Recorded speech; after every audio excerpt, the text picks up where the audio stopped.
మా 2 finger ప్లేయర్కి 3 finger ప్లేయర్కి ఉన్న different ఏం చెప్పంటావా? మనకి 2 ఫింగర్ ప్లేయర్కి ఏంటంటే అన్ని బటన్స్ ఒకటేసారి మూవ్ చేయాలి. మనోడు మాల్ మూమెంట్లో కొద్దిగా డౌన్లో ఉంటాడు. ఇప్పుడు నేను చెప్పబోయే ట్రిక్స్ కానీ మీరు వాడితే 3 ఫింగర్ ప్లేయర్గా మీరు కూడా అవుతారు.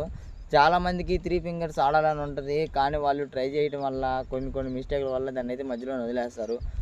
నేను చెప్పినట్టు నువ్వు ఫాలో అయ్యావంటే 3 ఫింగర్ నేర్చుకొని నువ్వు తురుములు ఆడవచ్చు. ఏం లేదు నీ సెట్టింగ్స్లో నేను చెప్పబోయి 2 కానీ ఉంటే కంపల్సరీగా నువ్వు తురుములు ఆడతావు. నేనైతే గ్యారంటీ ఇస్తాను.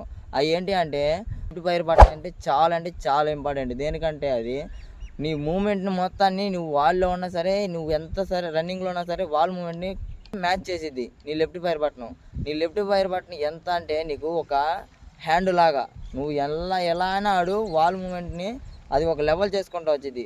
రెండోది ఏంటంటే గన్ గ్లిచ్. 1 ట్యాప్స్ ఆడేటప్పుడు కంపల్సరీగా గన్ గ్లిచ్ చాలా అవసరం అది. ఎందుకంటే కొట్టగానే గన్ను పట్టుకొని కొట్టాలంటే చాలా ఇబ్బంది. ఇప్పుడు మనం ఒకరిని కొట్టి వాళ్ళు వేయాలంటే ఎట్ట ఇబ్బందో, అదే 3 ఫింగర్స్ అనుకో చాలా సింపుల్. అయ్యేం లేదు. ఇప్పుడు నువ్వు గన్ గ్లిచ్ అనేది గన్ స్విచ్ అనేది ఉందనుకో, కంపల్సరీగా అది ఏంటంటే నువ్వు ఫైర్ చేయగానే దాన్ని ఒక్కసారి ట్యాప్ చేసావంటే గన్ ఆటోమేటిక్గా పోయిద్ది. నువ్వు ఇంకా బెటర్గా ఆడొచ్చు. నేను చెప్పిన ఈ 2 సెట్టింగ్స్ నువ్వు కంపల్సరీగా డైలీ ట్రైనింగ్ తీసుకుని వాడి చూడు. నీకు మంచి రిజల్ట్స్ రాకపోతే నన్ను అడుగు. ఓకే నా వీడియో కానీ మీకు నచ్చినట్టుగా అనిపిస్తే నా ఛానల్ని సబ్స్క్రైబ్ చేసుకోండి. నన్ను ఇంకా మంచిగా ప్రోత్సహించండి ప్లీజ్ నేను ఇంకా మంచి కంటెంట్ అయితే తీసుకొస్తాను. మీరు నేను ట్రిక్స్ మాత్రం కంపల్సరీగా ట్రై చేసి చూడండి. మీకు రిజల్ట్స్ రాకపోతే నన్ను అడగండి.